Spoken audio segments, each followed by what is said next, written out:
Bonjour à tous. Alors ici je vous présente un support de téléphone pour voiture, camion ou tout véhicule, qui est vraiment très bien conçu. Tout d'abord au niveau du support lui-même, vous avez ici bien sûr le bouton pour relâcher. Ici, comme on le voit, toutes les surfaces sont recouvertes d'un silicone qui amortit, qui empêche le portable de tomber. Et surtout on voit que la section est recourbée vers l'avant, donc le portable, une fois enserré par les mâchoires, ne peut pas ressortir. Le réglage n'est pas par cran, il est permanent. Vous voyez, quel que soit au millimètre près la pression exercée sur les côtés, vous viendrez parfaitement maintenir votre portable en place. Ça, c'est un premier point fort. Alors, il y a du silicone, bien sûr, sur les deux faces de côté, et vous en avez en bas aussi, sur la mâchoire. La largeur ici des mâchoires est très suffisante, ce qui fait qu'on peut laisser la coque autour du portable, ce qui pour moi est un gain de temps et un avantage, parce que si jamais on venait à le faire tomber en le dégageant des mâchoires, eh bien le téléphone est toujours protégé. Là, ici, vous avez donc le porte-rotule classique avec le mécanisme de serrage. Vous avez trois façons en fait d'installer le support dans votre véhicule. Alors, celui-ci, je le laisse en dernier parce que c'est pas celui que je préfère. Il y en a deux autres. Il y a deux façons principales, mais celle-ci peut être utilisée de deux façons différentes. C'est pour ça que j'ai dit qu'il y en a trois au total. Alors celle-ci, c'est pour mettre dans les ailettes d'aération. Je trouve ce mécanisme très bien fait. Alors qu'avant, ça glissait tout le temps, ça tombait. Ici, vous venez glisser. Alors vous desserrez d'abord ici, avec cette molette. Vous voyez, ça écarte les mâchoires.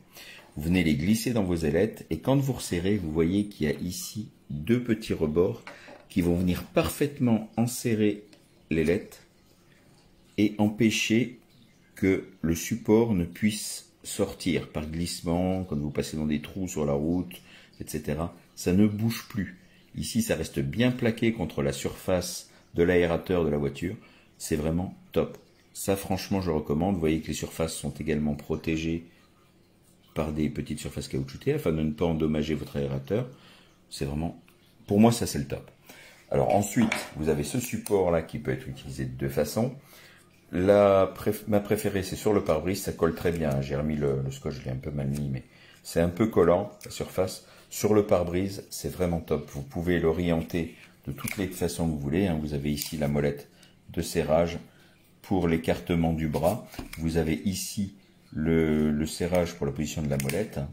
C'est vraiment très bien fait et ça tient très bien. Si maintenant vous voulez utiliser la dernière méthode qui consiste à coller ça sur le tableau de bord, alors vous pouvez, ça marche très bien également, je l'ai vu faire. Moi j'aime pas parce que j'ai des tableaux de bord qui sont en matière, vous savez, un peu caoutchoutée, semi-rigide, et j'ai toujours peur d'arracher la surface parce que le collant est très efficace, mais ça veut dire qu'on ne pourra plus l'enlever sous peine d'endommager effectivement le dessus du tableau de bord. Donc si vous mettez ça sur votre tableau de bord, si vous avez un tableau de bord rigide, vous pouvez y aller. Et à ce moment-là, vous viendrez simplement ventouser le support sur le tableau de bord, sur cette pastille.